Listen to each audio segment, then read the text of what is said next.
ನಿಮ್ಮ ಶರೀರದ ಅಗತ್ಯಕ್ಕೆ ಶರೀರದ ಹಣ ಬೇಕಾಗಿಲ್ಲ, ಶರೀರದ ಇನ್ಫ್ಲುಯೆನ್ಸ್ ಬೇಕಾಗಿಲ್ಲ, ಶರೀರದ ಮಟೀರಿಯಲ್ನ ತಗೊಂಬಂದು ಇಡೋದಲ್ಲ.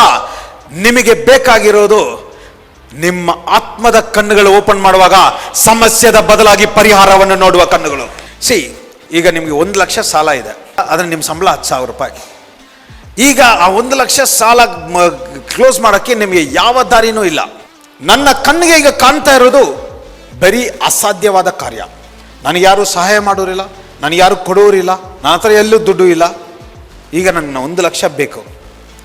ಇಂಥ ಸಮಯದಲ್ಲಿ ಅಪ್ಪ ನನ್ನ ಆತ್ಮದ ಕಣ್ಣುಗಳನ್ನು ತೆರೆ ಅಂದರೆ ಏನು ಅರ್ಥ ಗೊತ್ತಾ? What is literally saying, 1 lakh ಸಾಲ ಇರುವುದು ಕಾಣ್ತಾ ಇದೆ, ಆದರೆ 1 ಲಕ್ಷ ಸಾಲ ಇರುವುದು ನಿನ್ನ ಕಾಣುವಾಗ ಇದು ಈ ಮೊಸಕನ್ನು ತೆಗೆಯುವಾಗ ಆ ಕಡೆ 10 ಲಕ್ಷ 100% ಇರುವ ನೋಡುವ ಕಣ್ಣುಗಳು ಓಪನ್ ಆಗುತ್ತೆ.